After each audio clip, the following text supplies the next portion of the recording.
Hi everyone, this is Mindy Eggen. Welcome to my channel. In today's video, I am going to be sharing a ton of inspiration using the Bear Hugs card making kit from Tailored Expressions.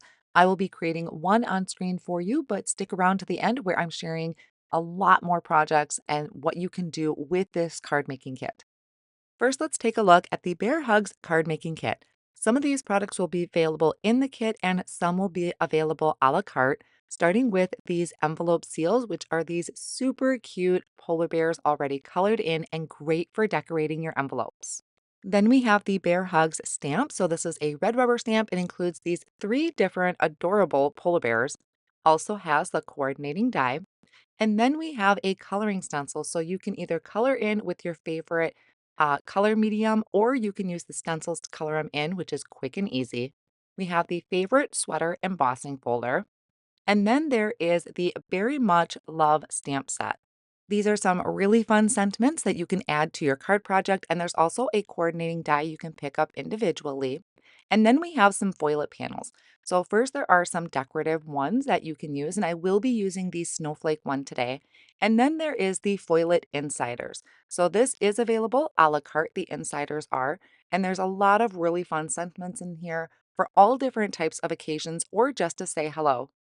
Now we'll take a look at some of the other products that I'm going to be using to be creating the card I showed at the beginning, starting with the Snowdrifts die, the A2 Postage stamp stacklets, A2 Layers Stacklets, and then I have the stamp set Through the Woods with its coordinating die. Cardstock that I'll be using is dried fig and sugar cube. I'm also going to be using some silver fun foil for my project. I have some foam strips and scotch tape, my ink stand to hold my ink pads while I'm ink blending. I also have some teal tape and the scotch removable tape.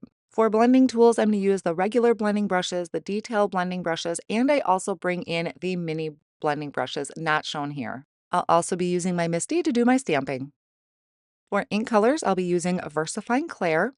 Then I have oat milk, mushroom, cilantro, jalapeno, and I'm also going to use pink champagne, cherry pop, mulled wine, jelly donut, blueberry, and cookie monster. Now let's make a card. I'm going to start by stamping all three of the polar bears onto sugar cube cardstock, and I'm using my Misty stamping tool to do that. I'm going to start by stamping these images in Oat Milk Ink. So this is a really nice light gray. This is my preferred way of doing stamping and using coloring stencils. And then the key point is to leave your stamps in your Misty when you're done stamping. The coloring stencils, there are three of them, so one for each of the bears. And I will be focusing more on the one that I'll be using on my card project, but I do go over the other ones as well to show you my color combinations that I use. These coloring stencils make it really easy and super quick to color in your polar bears. So I'm placing the first layer of the stencil over the top of my bear, and I'm just going to hold everything down with Post-it tape. Now I'm bringing in a mini blending brush, and I'm going to blend just around the outer edges of the polar bear using that same oat milk ink. Then I'm going to come in with mushroom ink. So this is a little bit darker, and I'm going to use a smaller detail blending brush and just come in slightly around those same edges. This is going to add depth and dimension to our characters without a ton of work. Everything may look a little funny at first, but once we apply this to our project and start adding some color, it's going to all look amazing. Now, all I'm going to do is shift my stencil up and line up the scarf layer of the stencil over the top of my stamped image where the scarf is. Now, ink blending and adding dimension with my ink colors is one of my favorite things to do, and I am using three different shades to color in my scarf. You could absolutely just use one, but if you really want to add some dimension to this, this is how you would do it. I start off with pink champagne, just adding a light layer of color. Then I'm going to come in with cherry pop ink and a detail blending brush, and I'm going to go just around the outer edges of that scarf. I'm going to really try and make sure to leave that highlight pink right in the center of my scarf. Once I have a nice layer of color using the cherry pop, I'm going to bring in mulled wine, and this is really going to step up that dimension. Again, using one of these small blending brushes, and sometimes I'll even just use brush strokes, brushing that light or that dark color on instead of a swirling motion. Sometimes it's a little easier to control just by using brush strokes instead of the circular motion. And once I remove the stencil, we have this amazing dimensional scarf. I'm going to find the stencil that coordinates with this bear, and I'm going to repeat those same steps starting with the oatmeal ink. And if you want, you can add a little post-it tape or post-it note around it if you don't want to get any ink on the rest of your card project. But I planned on die cutting these out, so I'm not too concerned with that. Again, I'm coming around with the mushroom ink, making sure to get in towards the paws since the paws are in the center of the bear holding a heart. I shifted the stencil and lined up the muzzle and just used the leftover ink on my oat milk detail blending brush and just applied a little bit heavier of a hand to get that darker shade. I shifted the stencil once again and lined up the paws, and for this I am using the pink champagne for some cute little paw prints on the bottom, and now I'm coming into the scarf. I purposely left the scarf last because that is going to have the darkest colors on it.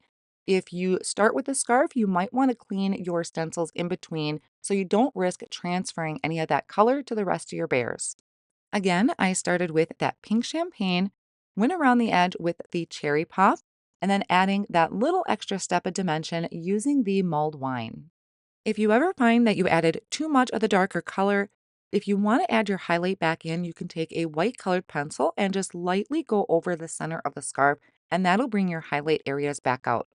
I found the coordinating stencil for my next set of bears, again, starting with that oat milk around the outer edge, went around with the mushroom, and now I'm going to come in and do pink champagne for one of the scarves on the bears, and then I'm going to use cilantro on the other side. And I'm actually going to have these colors kind of flip-flopped for the shirts, so I apply a little bit of a heavier hand on the outer edges of the scarf. I came in with cherry pop on the red just to step that up a little bit. And then I'm going to bring in jalapeno for the green. Now I'm going to give them opposite colors for the sweaters. Now I did clean my stencil in between because I don't want to transfer any of that dark color to the rest of my images. And I did add post-it tape on the edge because the edge of the stencil is pretty close to the edge of the bears. So here I'm adding those same colors, the cilantro and jalapeno, pink champagne, and cherry pop. Once I'm done adding all of my color, I'm going to remove all of my post-it tape and bring this back over to my Misty stamping tool. And I'm going to place that back in the exact spot. And I am going to stamp my images in Vesafine Clair black ink. This is really going to make all the details of the bears pop. And the reason I didn't start with black ink first is this just reduces the risk of me smearing any black ink. Since I have my Misty stamping tool out, I'm going to finish off the rest of my stamping, starting with the sentiment. So I have sugar cube cardstock in here. I put my foam insert back in my Misty since this is a clear stamp, stamping that in the Vesafine Clair ink. I removed the foam insert once again, and I'm going to stamp these trees from the Through the Woods stamp set, and I'm going to stamp 3 of them. I'm doing one in cilantro that I stamped twice. I'm going to do another one in cilantro just stamped once, so I'm getting just slight color variation. And then I will bring in another tree and stamp that in jalapeno. Once everything is stamped, I can take the coordinating dies, line them up over the images. I'm going to hold the dies in place with my Scotch removable tape, and I'm just going to get everything lined up at once to do all of my die cutting at once. So starting with the trees, then the sentiment, and then also the polar bears, which have their own coordinating die. I like being able to die cut any of my images and sentiments because that gives me an opportunity to pop everything up if I so choose. So now I have everything die cut out, and I'm going to bring out my mini mink machine to do some foiling. While my mini mink is warming up, I'm going to grab the silver fun foil, and I'm going to roll out a strip and line up my panel over the top and trim out my foil. It's okay to have a little excess foil hanging off of the side. I'm going to dust the back of my foil and the front of my panel with a Swiffer cloth. I'm going to place my foil over my toner panel so it is pretty side up, and then I'm going to place this into my carrier sheet underneath that shim. Once that's secure in place, I can bring in my mini mink machine, and I'm going to run this through, letting the rollers kind of catch the carrier sheet, always starting with the folded edge going in first. Once that comes through the back machine, I can remove everything and bring out my toner panel to do the peel and reveal, and now I have these perfectly foiled, beautiful silver snowflakes. I'm going to do some ink blending over the top to create a wintry night sky, and I'm going to start with Cookie Monster ink and a blending brush. So I'm going over this very light-handed, kind of saving that white space that's in the middle, which is going to be where my bear is peeking out. Then I'm going to come in with blueberry ink. This one I'm going to come in and not go as far as the Cookie Monster, so it's still leaving me this really nice light hue of blue towards the bottom. And then I will come in at the top with the Jelly Donut, adding that over the blueberry ink. Once again, just not coming in as far, and it's going to give me this beautiful wintry sky in the background. For the rest of my card project, I'm going to die cut the dried Fig Cardstock out of the A2 Postage Stacklets die using the largest one. I'm going to die cut my foiled panel using the A2 Rectangle Stacklets. I'm going to use that same size A2 layers stacklet die to die cut out another piece of white cardstock and die cut out a snowdrift for that. That is going to be a grounding place for my polar bear. I'm going to go around all the edges of my snowdrift and just using the leftover ink on my blending brushes, starting with that Cookie Monster and then jumping up to the Jelly Donut just to give it a little bit of dimension. And I'm going to add this to my foiled panel using a tape runner. Then I can start filling in my scene with my trees, and I'm adding tape runner behind those. I'm not going to push down on them just yet. This is going to give me a little bit of wiggle room to adjust them as needed. These two off on the side are going to overlap, and I'm purposely leaving them overhang so that I can trim off the excess and it just looks like a continuous scene. I'll then add some foam strips behind my foiled panel, remove the backing, and add this to my panel I created with the A2 Postage Stacklets die out of dried fig cardstock. I also added some of those foam strips to the back of my polar bear so I could pop that up as well. For the sentiment, I die cut out two more pieces out of plain white cardstock and I'm going to layer them together with my tape runner. Sometimes with the smaller sentiments, it's a lot easier to just layer cardstock versus my foam strips, and then added that towards the top. I have a side folding card base here that I'm going to hold closed with my teal tape, and that's going to keep it flat on my surface so I can add my panel to the front of my card base. That's going to finish off my card project where I have this beautiful wintry scene with my polar bear, lots of dimension on that scarf, and all of that beautiful shine. So this is a recreation of a card I created previously, and then I have some more inspiration to share with you. So this next card I created is very monochromatic. I again used that A2 Postage die cut out of blueberry cardstock. I have a different foil panel in the background where I used Blue Stars and Sparkle Fun Foil.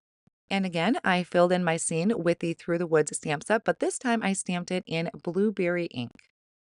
The next card I have is using the Favorite Sweater embossing folder. So I used that with a piece of sugar cube cardstock and then went over the background with rosewater ink and a blending brush.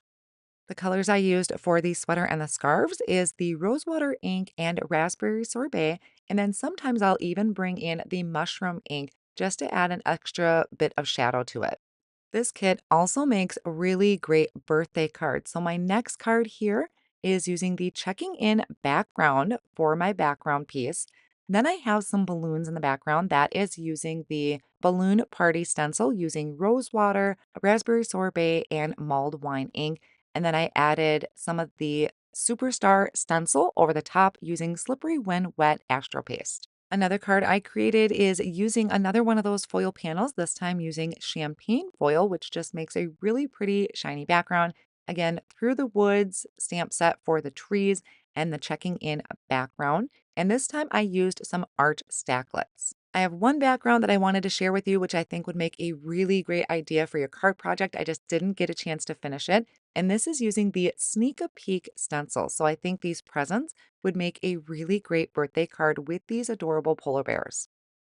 And then the last project that I have to share with you is creating a tag. So these polar bears fit great on tags. I use that checking in background once again, and this time I have Tag Stacklets 5. As I was sharing these card projects, there was one more thing I wanted to do to the polar bears that I forgot to do, and that is giving them some rosy cheeks. So I brought in an Olo marker. This is R0.2, and I'm going to come in and just add some little circles onto their cheeks, and it just gives them that nice wintry feel. So I just went through all of my completed cards and added all of those rosy cheeks to my polar bears. And there you have tons of inspiration using the Bear Hugs card making kit. I hope you enjoyed today's card projects. All of these will be available over at tailoredexpressions.com. All of my supplies will be linked down below in the video description and over on my blog. Thank you all so much for joining me today, and I'll see you soon.